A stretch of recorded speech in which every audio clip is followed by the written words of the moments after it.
Hello everyone, good morning. आज 4 जून है और मुख्य सेविका रिजल्ट का अगर आप लोग इंतज़ार कर रहे हैं फ्रेंड्स, तो यहाँ पर आपको बताना चाहेंगे कि मुख्य सेविका के लिए जो डॉक्यूमेंट वेरिफिकेशन की प्रक्रिया चलाई गई थी 17 दिसंबर 2024 से लेकर 13 फरवरी 2025 तक, उसमें क्या हुआ था कि क्षैतिज आरक्षण के अंतर्गत उत्कृष्ट खिलाड़ी श्रेणी के विज्ञापित पदों के सापेक्ष जो अभ्यर्थी थे वो उपलब्ध नहीं थे। तो ये जो सीटें थी, यानी कि उत्कृष्ट खिलाड़ी वाली जो सीटें थीं, ये खाली जा रही थी। और इसके बाद न्यायालय ने जो गाइडलाइन जारी की थी उसके मुताबिक अर्हता यानी कि डॉक्यूमेंट वेरिफिकेशन के लिए लिखित परीक्षा के स्कोर के आधार पर मेरिट के अनुसार उपलब्धता की सीमा तक, यानी कि जितनी सीटें यहाँ पर खाली हो रही थी, उसके बाद उन अभ्यर्थियों को जनरल तौर से लिया गया जो अभ्यर्थी इस परीक्षा को पास किए थे। आप लोग ये भी जानते हैं कि मुख्य परीक्षा में केवल महिलाएं ही आवेदन करने के लिए पात्र मानी गई थी, तो पुरुष अभ्यर्थी इसमें शामिल नहीं है। कुल 24 अभ्यर्थियों की अनुपूरक सूची फिर से जारी की गई है, जो कि यहाँ पर आपके सामने है। और अब पहले इनका डॉक्यूमेंट वेरिफिकेशन करवाया जाएगा और डॉक्यूमेंट वेरिफिकेशन होगा इनका कब? 13 जून 2025 को। तो फिलहाल अब इनका डॉक्यूमेंट वेरिफिकेशन होगा, उसके बाद ही आप रिजल्ट की उम्मीद कर सकते हैं। और यही वजह थी कि आपका जो मुख्य सेविका का परिणाम था वो जारी नहीं हो पाया था या जारी नहीं किया गया था। तो अभी ये जो 24 नए अभ्यर्थी शामिल किए गए हैं, तो इनका डीबी होगा। डीबी के बाद फिर जाकर जो फाइनल लिस्ट है वो तैयार की जाएगी। ठीक है, तो मुख्य सेविका वाले थोड़ा सा इंतज़ार और कर लें। उम्मीद की जा रही है कि इस महीने के अंत तक आपको फाइनल रिजल्ट देखने को मिल जाएगा। इसके बारे में आज के अखबारों में भी जानकारी है कि आयोग ने मुख्य सेविका भर्ती में 24 अभ्यर्थियों की अनुपूरक सूची जारी की है। उन्होंने बताया कि यह सूची कट ऑफ आयोग की वेबसाइट पर उपलब्ध है, जैसा कि मैंने आपको दिखाया, और इनका डीबी जो है वो 13 जून को होगा। इसके अलावा UPSSC ने 8 पदों और फार्मासिस्ट यानी कि कंपाउंडर के 68 पदों पर चल रही भर्ती का अंतिम चयन परिणाम भी जारी कर दिया है। ये 2 सूचनाएं हैं UPSSC की वेबसाइट से। फ्रेंड्स, आगे बढ़ते हैं और सिपाही भर्ती CM चयनित उम्मीदवारों को जल्दी देंगे नियुक्ति पत्र।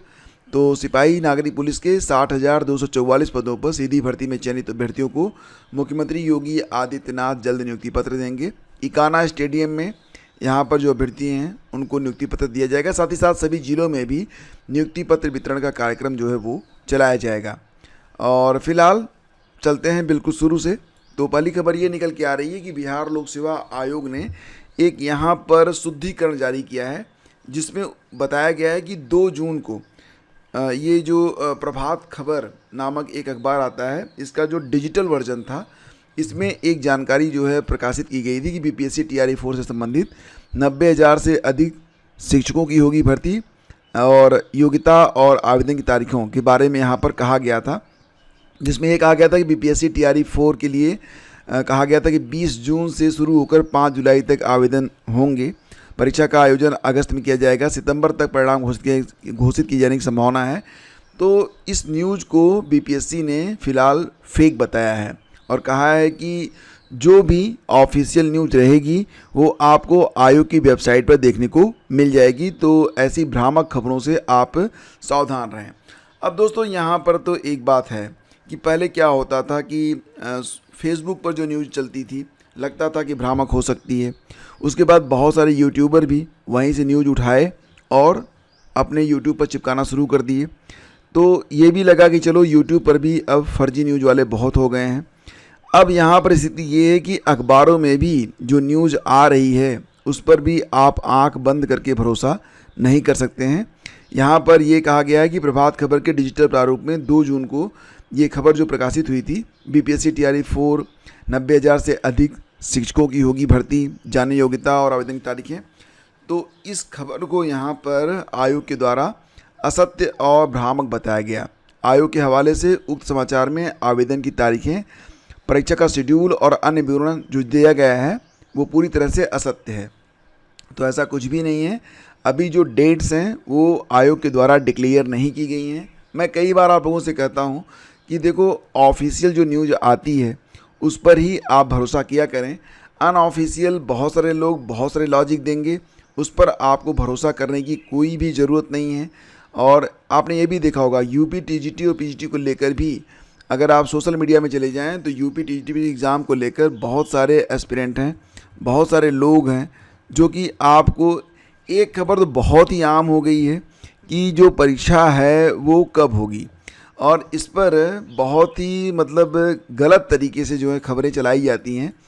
और कई बार तो ऐसा भी होता है कि बहुत सारे चैनल ऐसे हैं जो रोज़ ही चीख रहे हैं कि टीजीटी की परीक्षा अपने समय पर नहीं होगी, पीजीटी की परीक्षा अपने समय पर नहीं होगी। अरे मेरे भाई, थोड़ा सा इंतज़ार कर लो, इतनी भी क्या जल्दी मची है, पहले ही आप डिक्लेयर कर देते हो। जो बच्चे वैसे भी थोड़े से गंभीरता से पढ़ना शुरू किए हैं उनका बार बार दिमाग जो है वो इस ओर जाता है कि परीक्षा अभी नहीं होगी तो बाद में पढ़ेंगे, यानी कि उनको पढ़ाई करने से भी आप रोक रहे हो। दूसरी बात ये है, आप मुझे ये बता दो, टीजीटी एग्ज़ाम के बारे में बहुत सारे लोग ये कहते हैं परीक्षा जुलाई में नहीं अगस्त में होगी। मान लेते हैं अगस्त में होती है, 15 दिन में क्या फ़र्क पड़ जाएगा? 15 दिन में क्या फ़र्क पड़ता है आप मुझे बताओ। और क्या ये इतना चीखना सही है टीजीटी एग्ज़ाम को लेकर? आप यही मान चलो ना कि अभी आयोग ने जो कहा है, अभी हाल ही में आयोग ने एक नोटिस भी जारी की थी अपनी वेबसाइट पर जिसमें कहा गया था कि यूपी पीजीटी की जो परीक्षा है वो तय समय पर करवाई जाएगी, और एक फेक नोटिस का खंडन भी उसमें किया गया था कि परीक्षा पोस्टपोन नहीं हुई है, PGT exam is on time, 18-19 जून को ये परीक्षा करवाई जाएगी। तो इसको लेकर भी बहुत सारे जो एस्पिरेंट हैं वो अभी भी कह रहे हैं कि नहीं पीजीटी जो है पोस्टपोन होगी, अभी इंतज़ार कर लो, फला डेट को पता चलेगा। मतलब खुद तो धोखा खा ही रहे हो, दूसरों को भी धोखा काहे दे रहे हो, मुझे तो समझ में ये बात आती नहीं है। खैर, एक मोटो इनका ये भी हो सकता है कि दूसरों को पढ़ने से रोको, खुद पढ़ो ताकि परीक्षा में आप क्रैक कर सको और इनको जो बीट करके आगे बढ़ सको। वो 3 इडियट मूवी में साइलेंसर क्या करता था, वो उसने कहा था ना कि खुद के स्कोर बढ़ाओ, दूसरों के स्कोर घटाओ, सफल होने का यही तरीका है। तो अगर आपको ये जो न्यूज़ है अगर ये मिल रही है तो आप नहीं पढ़ेंगे, आपके स्कोर कम होंगे, उनका स्कोर बेहतर होगा। थोड़ा मैं अस्पष्टवादी हूँ इसलिए मैं ये बातें आपको बता देता हूँ, तो ऐसी खबरों पर आपको भरोसा नहीं करना है। जब भी कोई बड़ी न्यूज़ होगी आपको इस चैनल पर पूरी जिम्मेदारी के साथ दी जाती है, तो आप बिल्कुल जो है ना चिंता मत कीजिए।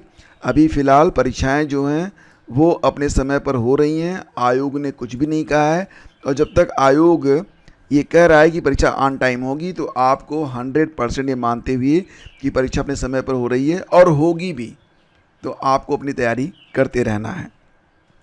खैर, बहुत सारे अभ्यर्थी जो कि बीएड करके प्राइमरी में भर्ती हुए, तो जैसा कि आप लोग जानते हैं सुप्रीम कोर्ट का जब आदेश आया था उसमें कहा गया था कि अब से प्राइमरी में सिर्फ डीएलएड वाले ही पात्र होंगे, बीएड वाले पात्र नहीं होंगे।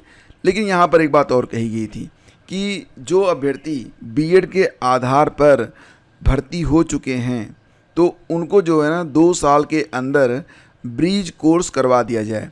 अब रही बात ये कि ब्रीज कोर्स, तो आपको ये भी पता था, कुछ समय पहले एक न्यूज़ आई थी कि ब्रीज कोर्स जो है वो करवाया जाएगा, ऑनलाइन कोर्स होगा और NIOS के माध्यम से होगा। बहुत सारे एस्पिरेंट जानना चाहते थे कि ब्रीज कोर्स कब से स्टार्ट होगा। तो दोस्तों, ब्रीज कोर्स शुरू होने जा रहा है जुलाई अगस्त 2025 से।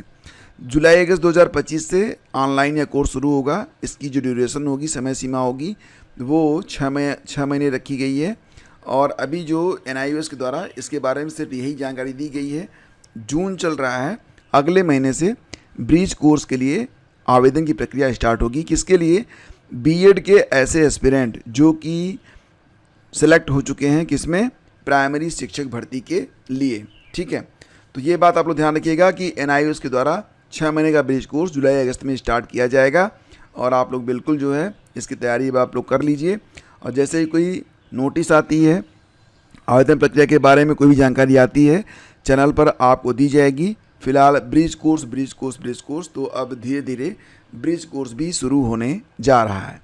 शिक्षा सेवा चयन आयोग के अध्यक्ष ने शिक्षक भर्ती के लिए प्रमुख सचिव को पत्र लिखा, तो ये खबर 2 दिनों से अखबार में आ रही है। और ये भी यहाँ पर शिक्षा सेवा चयन आयोग ये कह रहा है कि उन्हें अभी असिस्टेंट प्रोफेसर भर्ती, बीएड असिस्टेंट प्रोफेसर भर्ती, टीजीटी पीजीटी परीक्षा का हवाला देते हुए कहा है कि आयोग पर अभ्यर्थियों के जमावड़े के कारण गोपनीय कार्य में बाधा उत्पन्न हो रही है। तो फिलहाल ये भी कहा गया है कि जो मांग अभ्यर्थी कर रहे हैं वो शिक्षा आयोग के द्वारा पूरी नहीं हो सकती है। शिक्षा आयोग के जो अध्यक्ष हैं उन्होंने प्रमुख सचिव बेसिक शिक्षा से उचित कार्रवाई करने का आग्रह किया है। पत्र की एक प्रतिलिपि को उच्च शिक्षा के प्रमुख सचिव को भी भेज दिया गया है, क्योंकि आयोग का संचालन उच्च शिक्षा विभाग के अधीन है। इसके साथ ही पुलिस आयुक्त, जिलाधिकारी, पुलिस उपायुक्त और प्रभारी निरीक्षक कोतवाली कर्नलगंज को भी प्रतिलिपि भेजी गई है। और फिलहाल अभ्यर्थी जो हैं धरना स्थल से हटने को तैयार नहीं है। 6 तारीख को उनका महाआंदोलन भी है। और प्रोफेसर कीर्ति पांडे ने मंगलवार को प्रमुख सचिव बेसिक शिक्षा को पत्र लिखकर 7 दिनों से धरने पर बैठे अभ्यर्थियों की मांगों से अवगत कराते हुए आवश्यक कार्रवाई करने का अनुरोध किया है कि अभ्यर्थी ये मांग कर रहे हैं और फिलहाल ये धरने पर बैठे हुए हैं, तो गोपनीय कार्यों में बाधा भी आ रही है। फिलहाल आगे बढ़ते हैं और यूपीपीएससी कई भर्ती परीक्षाओं के प्रारूप में करेगा बदलाव। तो मुख्य रूप से जो बदलाव होने वाला है, आपको पता ही है कि अब एलटी ग्रेड जो है वो प्री और मेंस के आधार पर करवाई जाएगी। तो एलटी में पहले प्री होगा, उसके बाद मेंस परीक्षा होगी। जीआईसी में ये बदलाव काफ़ी पहले हो चुका है। जीआईसी प्रवक्ता के लिए जो भर्ती पहले होती थी उसमें भी केवल एक स्क्रीनिंग परीक्षा होती थी, उसके बाद इंटरव्यू करवाया जाता था। लेकिन जब सवाल उठे तो अब वहाँ पर भी प्रारंभिक और मुख्य परीक्षा आयोजित की जाती है। असिस्टेंट प्रोफेसर भर्ती के लिए भी, यानी गवर्नमेंट डिग्री कॉलेज में जो असिस्टेंट प्रोफेसर की भर्ती होती है उसमें भी प्रारंभिक और मुख्य परीक्षा तथा इंटरव्यू को भी शामिल किया गया है। तो आगामी कई भर्तियां हैं जिसमें आपको नया पैटर्न देखने को मिलेगा उत्तर प्रदेश लोक सेवा आयोग के द्वारा। और नवोदय विद्यालय समिति की ओर से नोटिस जारी की गई है। अगर आपके घर में कोई ऐसा बच्चा है जो कि कक्षा 6 में नवोदय विद्यालय में एडमिशन लेना चाहता है तो आवेदन की प्रक्रिया जो है वो शुरू हो चुकी है। 29 जुलाई तक लास्ट डेट रहेगा। जो एलिजिबिलिटी है वो ये है कि अभ्यर्थी जो जिले के प्रमाणिक निवासी हैं और शैक्षणिक सत्र 2025-26 में उसी ज़िले में सरकारी या सरकारी मान्यता प्राप्त स्कूल में कक्षा 5 में पढ़ रहे हैं, जहां नवोदय जवाहर नवोदय विद्यालय संचालित हो रहा है, जिसमें वे प्रवेश पाना चाहते हैं, वे पात्र होंगे। हर कक्षा में शैक्षणिक सत्र में पूरा अध्ययन किया हो और सरकारी या सरकारी मान्यता प्राप्त स्कूल से कक्षा 3 और 4 उत्तीर्ण किया हो। साथ ही 1 मई 2014 से लेकर 31 जुलाई 2016 दोनों तारीखें शामिल के बीच उसका जन्म हुआ है। ये है आपकी वेबसाइट। पूरी जो जानकारी है वो आपको studyvithgyanprakash.com पर भी लिख कर दे दी गई है। आप चाहें तो विजिट कर सकते हैं। डायरेक्ट लिंक वीडियो के डिस्क्रिप्शन में दिया गया है। नीट पीजी 3 अगस्त को परीक्षा के लिए सुप्रीम कोर्ट से मांगी गई अनुमति। तो जैसा कि आप लोग जानते हैं 15 तारीख को परीक्षा होने वाली थी 2 शिफ्टों में, तो अब इस परीक्षा को 1 शिफ्ट में 3 अगस्त को कराने के बारे में फ़िलहाल बात की जा रही है। अभी देखना ये होगा कि फाइनल ये कब होता है। तो 3 अगस्त को सुबह 9 बजे से 12:30 बजे के बीच में ये परीक्षा जो है वो कराए जाने के बारे में बात की जा रही है। अग्निवीरों को पुलिस भर्ती में आरक्षण मिलेगा, 20% आरक्षण। उम्र सीमा में 3 साल की छूट भी यहाँ पर दी गई है। तो वित्त मंत्री सुरेश खन्ना ने बताया कि भारत सरकार द्वारा युवाओं को सशस्त्र बलों, भारतीय सेना, नौसेना और वायुसेना में सेवा का अवसर देने वाली अग्निवीर योजना शुरू की गई थी। इसके तहत अग्निवीरों का पहला बैच 2026 में सेवा से बाहर आएगा। इसमें 25% अग्निवीरों को सशस्त्र बलों में शामिल होने का अवसर दिया जाएगा। तो फिलहाल फ्रेंड्स ये थी पूरी अपडेट आज के अखबारों में। एसएससी की ओर से भी वैकेंसी आई हुई है, 2423 पद हैं।